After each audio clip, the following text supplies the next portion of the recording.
हम सवाल पूछते हैं, प्रधानमंत्री जी ने तेजस्वी से अगर ज़्यादा नौकरी दिया होगा तो हम राजनीति से संन्यास ले लेंगे, प्रधानमंत्री को हम खुला चुनौती है, तेजस्वी से अगर ज़्यादा नौकरी दिया होगा तो हम राजनीति से संन्यास ले लेंगे। नमस्कार, आप देख रहे हैं दर्श न्यूज। मैं हूं दिव्यांशु। आरजेडी नेता बिहार के पूर्व डिप्टी सीएम तेजस्वी यादव ने आज बड़ा बयान दे दिया है। तेजस्वी यादव ने कह दिया है कि वो राजनीति से संन्यास ले लेंगे।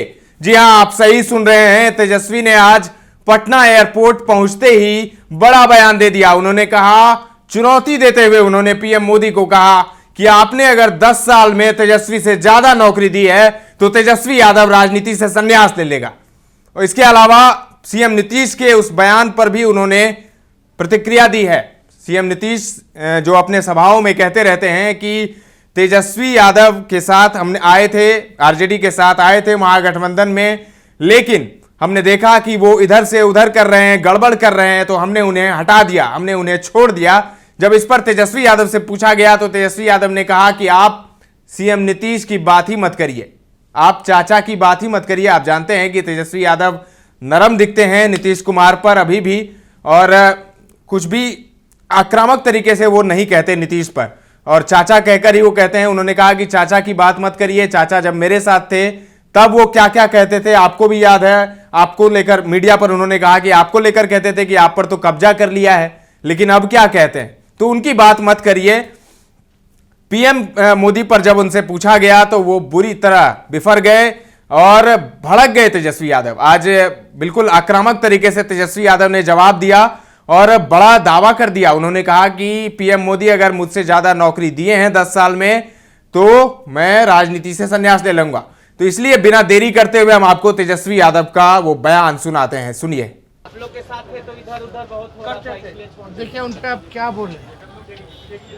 चाचा तो पहले बोलते थे कि मर जाएंगे मिट जाएंगे, लेकिन भाजपा में नहीं जाएंगे, और उनकी तो पार्टी तोड़ रहे थे भाजपा के लोग, उनके विधायकों को तोड़ रहे थे।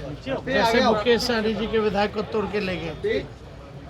जब वहाँ से छोड़ करके आए थे तो यही बात न कही गई थी कि मोदी जी और अमित शाह जी के बारे में कि लोग ठीक नहीं हैं, ये लोग देश को बर्बाद कर दिया है। और आप लोगों पे तो बोलते थे कि कब्जा हो गया है। अरे आप लोगों पे कब्जा हो गया है, ये बोलते थे ना। तो चाचा जी हैं, चाचा जी कुछ भी बोल सकते हैं, लेकिन मेरा प्यार स्नेह चाचा के प्रति हमेशा रहेगा। हम हमेशा उनको पिता के रूप में ही देखेंगे। तेजस्वी जी, पीएम ने कहा है कि स्थायी रूप से बेरोजगार आप लोग हो जाइएगा, 4 जून के बाद से आप लोग बेरोजगार हो जाएंगे। 4 जून के बाद विपक्ष अस्थायी कौन बोला? देखिए नकारात्मक सोच है ना। 25 करोड़ नौजवान प्रधानमंत्री जी के शासनकाल में ओवर एज हुए। अब वो कहाँ नौकरी ढूंढेंगे, नौकरी का उम्र चला गया। 25 करोड़ इस पे बोले ना। तेजस्वी बेरोजगार रहे ना रहे ये महत्व नहीं रखता, महत्व रखती है कि देश के नौजवान को नौकरी क्यों नहीं मिल रही। बिहार में कारखाने 10 साल में एक भी क्यों नहीं खुला, एक भी शुगर मिल चालू क्यों नहीं हुआ जिसका चीनी का चाय पीना था प्रधानमंत्री जी को 2014 से। बिहार को स्पेशल राज्य का दर्जा क्यों नहीं दिया, ये किसानों का दुगुना क्यों नहीं हुआ। महंगाई, गैस सिलेंडर 2014 में 400 था, आज 1200 क्यों है। पेट्रोल डीजल 100 के ऊपर कैसे है। हर चीज़ का कीमत बढ़ता गया। एक स्कीम बता दो जो प्रधानमंत्री जी का जिससे लाभ हुआ हमारे देश के नौजवानों पर। महंगाई का म नहीं बोलते, गरीबी का ग नहीं बोलते, बेरोजगारी का ब नहीं बोलते। प्रधानमंत्री केवल आते हैं, अपने लिए आते हैं, बिहार के लिए नहीं आते। बिहार ने तो सब कुछ दे दिया 10 सालों में। 14 में 31 सांसद दिया, 19 में 39 सांसद दिया। यहाँ 17 साल से उनकी सरकार, वहाँ 10 साल से उनकी सरकार। लेकिन जिस हिसाब में बिहार के लोगों ने वोट दिया, क्या बिहार के लोगों को उनका अधिकार मिला? क्या बिहार के लोगों को सम्मान मिला? हर चुनाव में आते, चुनाव के बाद बिहार को भूल जाते। बाढ़ हमारी समस्या उत्तर बिहार में, इंटरनेशनल इशू है नेपाल से, 1 मिनट भी नेपाल से बात किए बिहार के लिए कि बाढ़ की समस्या सुलझ जाए। यहाँ आकर के तेजस्वी बेरोजगार हो जाएगा, लालू जी फल्ला है, तो आरजेडी का परिभाषा ये है। अरे बीजेपी तो बेरोजगारी का बाप है, अब महंगाई की माँ है, इस पे बोले बीजेपी। वोटिंग प्रतिशत में कमी दिखाई दे रही है तेजस्वी जी, वोटिंग प्रतिशत में आज जो वोटिंग हो रही है।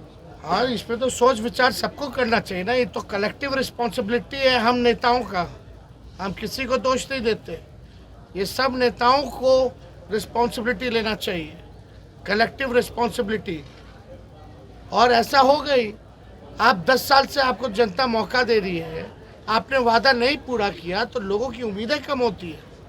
हमें 17 महीने मौका मिला, हम 5 लाख लोगों को सरकारी नौकरी दी, 3 लाख प्रक्रियाधीन करा के आए, 4.5 लाख नियोजित शिक्षकों कर्मी को सरकारी कर्मी का दर्जा दिया। हम लोगों ने मानदेय दुगुना की, आरक्षण की सीमा 75% की, जाति आधारित गणना कराया, IT पॉलिसी मैंने बनाया, स्पोर्ट्स पॉलिसी हमने बनाया, टूरिज्म पॉलिसी हमने बनाया, इन्वेस्टर मीट हम कराए, 50,000 करोड़ का निवेश है बिहार में, इसके लिए एग्रीमेंट कराए। लेकिन इस पे प्रधानमंत्री जी का मुंह नहीं खुलता कि तेजस्वी ने इतना काम किया 17 महीने, जो 10 साल में हम सवाल पूछते प्रधानमंत्री जी ने तेजस्वी से अगर ज़्यादा नौकरी दिया होगा तो हम राजनीति से संन्यास ले लेंगे। प्रधानमंत्री को हम खुला चुनौती है। शाहनवाज हुसैन कहा है कि मुकेश सहनी को लेकर घूम रहे हैं आप, लेकिन उससे कुछ नहीं होने जाना है। किससे? मुकेश सहनी जी के साथ घूम रहे हैं। वो अपने ओने ओरियाल चल रहे हैं, उनको कौन पूछ रहा है? बीजेपी वाला कोनो भाव दे रहा है? वोटर तो दूर की बात है, पटिए वाला पत्ता काट दिया तो हमारी क्या गलती है?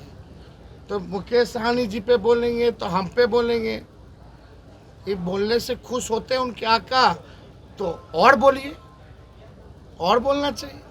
तो सुना आपने, आरजेडी नेता तेजस्वी यादव को चुनावी कैंपेन में लगे हुए हैं, और जब आज पटना पहुंचे तो एयरपोर्ट पर पत्रकारों के सवालों का जवाब देते हुए तेजस्वी यादव ने बड़ा बयान दे दिया और चैलेंज कर दिया है, ओपन चैलेंज किया है पीएम मोदी को। और जो अपने बयानों में तेजस्वी यादव सभाओं में भी कहते हैं कि पीएम बेरोजगारी का ब नहीं बोलते हैं, गरीब का ग नहीं बोलते हैं, तो एक बार फिर से उन्होंने उसे दोहराया। साथ ही शाहनवाज हुसैन को लेकर भी उन्होंने आज एक बयान दिया है। शाहनवाज हुसैन को लेकर उन्होंने कहा कि शाहनवाज हुसैन को तो बीजेपी ने पत्ता काट दिया, उनको कोई पूछ नहीं रहा है, जनता तो छोड़िए, बीजेपी उनकी पार्टी ही उन्हें नहीं पूछ रही है, तो वो अब उन पर हम क्या बोले। तो राजनीतिक माहौल फिर से गर्म हो गया है, सियासी पारा चढ़ गया है, क्योंकि तेजस्वी यादव ने ऐसा बयान ही दे दिया है। अब देखने वाली बात होगी कि बीजेपी की तरफ से इस पर क्या प्रतिक्रिया आती है, वो भी देखने वाली बात होगी, देखना बड़ा दिलचस्प होगा। फिलहाल के लिए इतना ही, तमाम अपडेट्स देते रहेंगे, बने रहें दर्श न्यूज के साथ।